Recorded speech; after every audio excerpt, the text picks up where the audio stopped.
Travis Hunter becomes the #2 pick in the NFL draft because of a Jacksonville trade. We're going to talk about it. First of all, before I bring anything up, you guys know I've been following that young man forever. I'm not a hater at all. Well, I don't have to say that. Everybody calls me I'm a D-Rider too much, so y'all know I'm not a hater when it comes to Travis. So let's say congratulations to Travis Hunter on a successful journey. Let's hope that success continues. You become the great player that you can become. But let's talk about a few things. I thought Travis was going to fall to the 5th pick, which I think I was correct. But we were told the Browns were trying to trade their #2 pick to go towards getting and drafting Cam Ward. They really, the Haslam family and the organizations of the Browns really wanted Cam Ward damn near desperately. Hang on, y'all. I think I stepped on, I don't know what I just stepped on. Hold on, y'all. Let me take it off. You know those sticky stuffs, the sticky plants? That's what I kind of just stepped on. Oh, boy. I'm going to have to get rid of the weeds. But watching this drift in the NFL draft, it kind of had a domino effect, if we're being for real. When it came to, let me make sure y'all can see me good. When it came to Travis Hunter, everybody knew his stock dropped a little bit. Jacksonville had the 5th pick. They gave so much assets away to move from 5th all the way to 2nd, which everybody agreed with me. Even people who don't like Colorado and the ones who like them, they agreed with me, bro.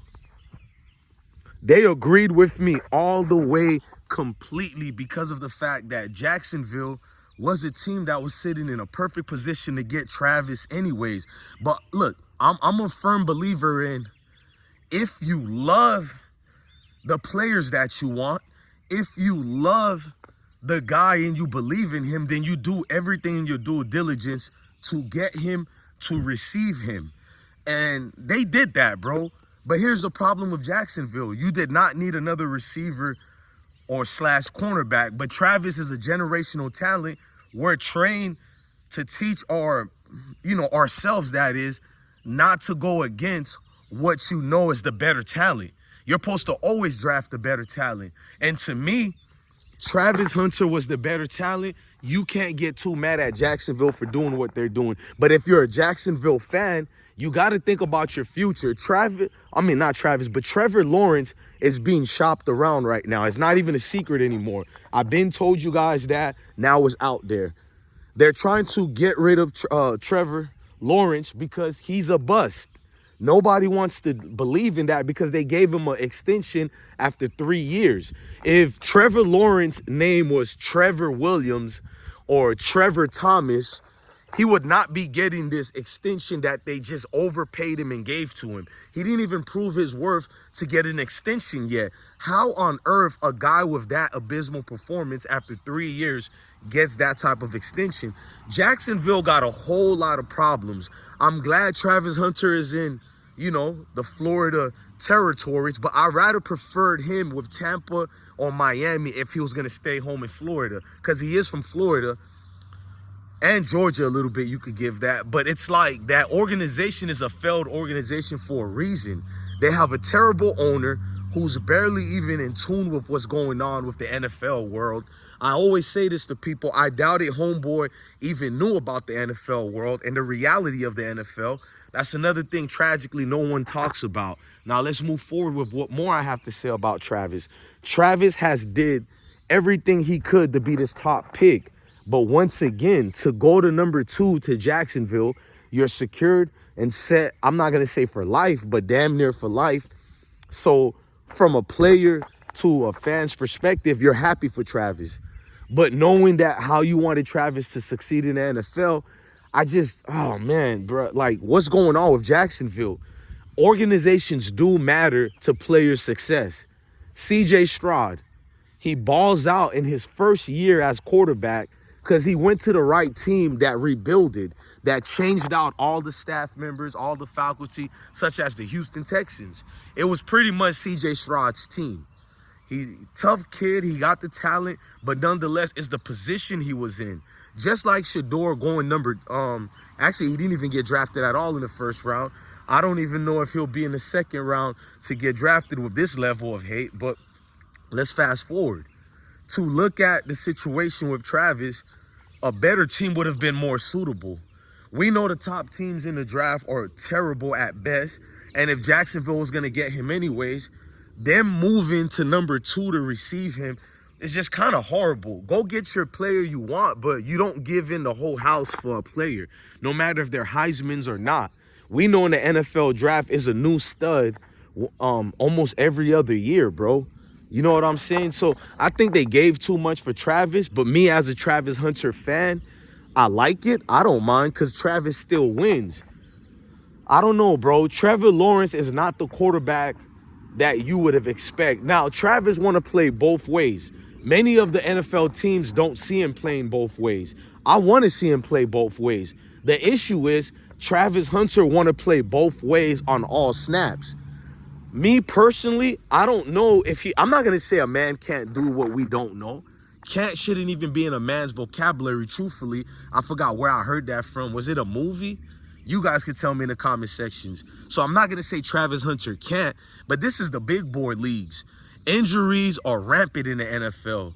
Travis Hunter is not a durable player like Shedeur. He's injury prone. He was injury prone at JSU. He was injury prone at Colorado. I don't know about his high school, how much histories of injuries, but we know in the higher ranks of the football levels, he's injury prone. So my thing for Travis Hunter is just more like, bro, secure your health, wealth, and mindset, bro. Playing both ways as an NFL athlete is very dangerous, bro. The game of football is somewhat like the gladiator sport. We know what comes with that. We know the back and forth that goes on in the NFL rankings, meaning games when I say rankings and the ranks and all that, meaning the elite players are paid to hurt guys like you. They're not trying to injure you, but yes, NFL studs are trying to hurt you, making sure you don't upshow them, making sure you don't do certain moves that can make them look bad amongst the rest. This will happen. It's called Welcome to the NFL, rookie.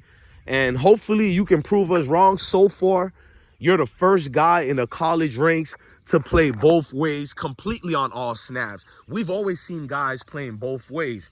It's become a new thing because of guys like Woodson, guys like Chris Gamble, even what's the Carolina Panthers linebacker?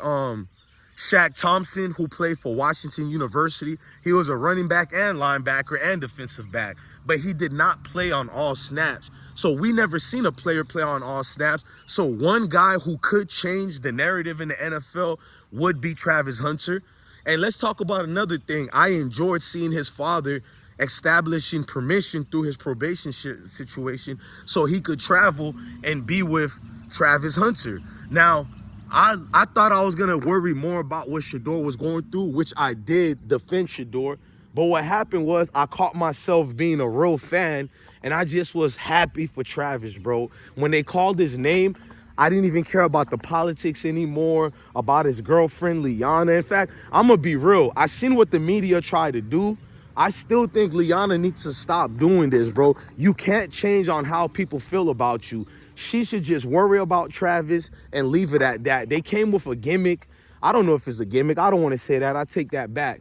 But she bought him a Rolex right before the draft, like minutes or an hour before the draft or whatever. It gets released on social media. And my thing is, he didn't need that at the moment. So, yes, he's the number 2 pick.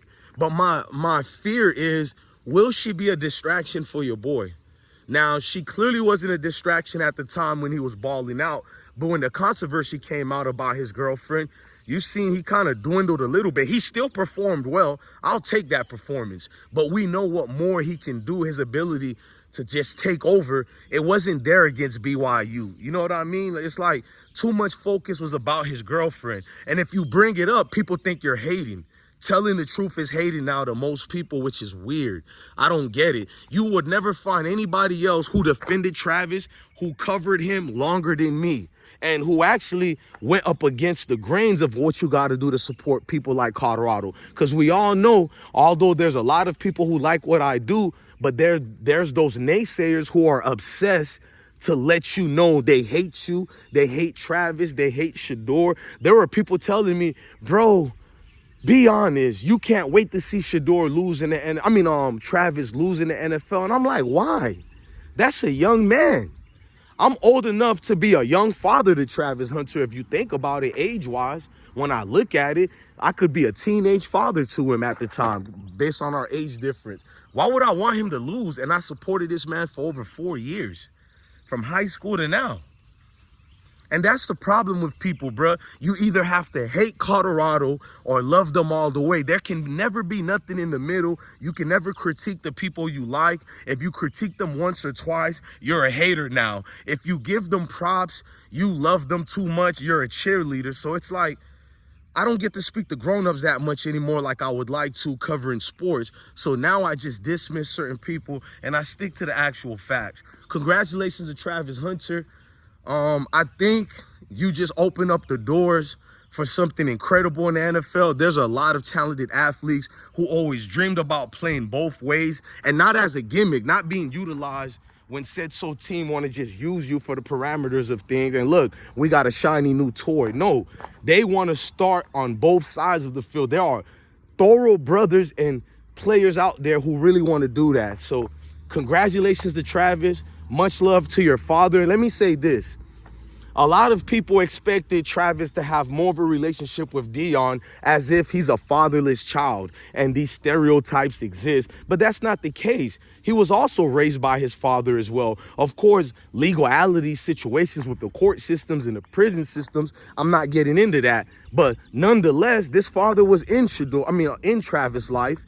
He was always a role model for Travis, and you seen the enthusiasm, the happiness when his son got drafted. A lot of people don't like that, so they echo the same sentiments in what I say as far as Travis need to do X, Y, and Z, certain of the criticism of girlfriends. But here's what I would like them to say instead of echoing my same sentiments. I would like you to know that although Deion Sanders is a great mentor, Travis has a dad. He has a father. So I didn't feel no type of way with Travis being around his father, promoting his father during the Heisman. It was refreshing because the world wants you to think these athletes are fatherless. I got news for you. Majority of the time in these neighborhoods, fathers are always there. Even if the kid ends up bad or not, you don't want to believe it because the stereotype is more juicier and salacious enough to talk about. But these fathers are always in their kid's life. Now, if the father is not a good parent, of course the kid is going to be bad, but don't have this narrative. It looks better for a kid to be like, I want to thank my mama. They don't like guys praising for their father. They want the LeBron James character. I want to thank my mom for everything. But what about the dads who are there? And I'm talking about all ethnicities. You feel me? But it seems only us, we get told we don't have fathers around. So I love Coach Prime, but I felt even better. That Florida man, Travis Hunter father, got the recognition that I feel he deserved. Blessings to everybody, man. I got nothing but countless videos coming. Go to my videos right now. We did an NFL draft party that was controversial. It was a lot of people opening up their opinions. It was people who don't like us. It was people who do like. It was a great, unbiased party that happened, and unfortunately it went left a little bit, but it got back right. Love and blessings to all of y'all. Love your family, love your kids, stay blessed. Never forget, this is bigger than football, it's deeper than football.